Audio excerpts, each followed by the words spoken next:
सगळ्यांना जय शिवराय।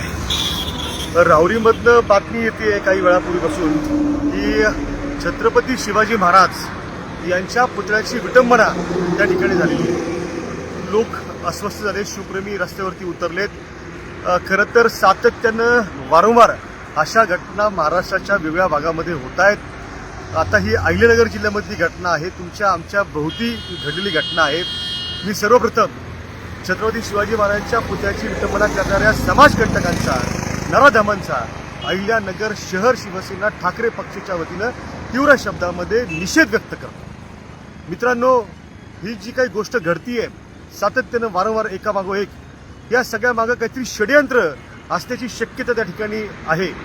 आपण पाहतोय की त्या हरामखोर कोरटकरला अटक झाली आहे, त्याला न्यायालयामध्ये हजर केल्यानंतर त्याला 3 दिवसांची पोलीस कोठडी मिळाली आहे। मोठी संतप्त प्रतिक्रिया त्या ठिकाणी आहे। कोल्हापुरामध्ये त्या ठिकाणी आता मोठा कार्यक्रम देखील होतोय आणि आपले इतिहासकार, इतिहास संशोधक इंद्रजीत सावंत यांच्या पाठीशी त्या ठिकाणी महाराष्ट्रातील लोक मोठ्या संख्येने उभे राहत आहेत। ही कोरटकर सारखी अवलाद असेल किंवा त्याचबरोबर सोलापूर सारखी अवलाद असेल, हे छत्रपती शिवाजी महाराज, छत्रपती संभाजी महाराज, त्याचबरोबर आपले जे महापुरुष आहेत त्यांच्याबद्दल सातत्यानं काहीतरी विरोध रोखण्याचं काम त्या ठिकाणी करतायत। याच्या मागे सरकारच्या वरदहस्त आहे। सत्तेमध्ये बसलेले काही लोक त्या ठिकाणी अशा पद्धतीनं गोष्टी घडवून आणतायत। या षडयंत्राचे खरे सूत्रधार हे सरकारमध्ये बसलेले लोक आहेत। आपण काल परवा पाहिलं की कुणाल कामरा जो आहे तो त्या ठिकाणी काहीतरी बोलला, त्याच्या विरोधामध्ये त्या ठिकाणी सत्तेतल्या लोकांनी तोडफोड केली, त्या ठिकाणी त्या हॉटेल मालकाला विठी धरण्याचं काम केलं। माझा जाहीर सवाल या लोकांना आहे की ज्या वेळेला त्या कोरटकर सारख्या, सोलापूर सारख्या अवलादी आपल्या महापुरुषांबद्दल, आपल्या महाराजांबद्दल चुकीचं वक्तव्य करतात, तेव्हा हे कुठं भारतात जाऊन यांचा त्या ठिकाणी पोटशू उठत नाही का अशा वेळेला? त्याच्यामुळे हे सगळं जे काही आहे ते राजकारण सुरू आहे।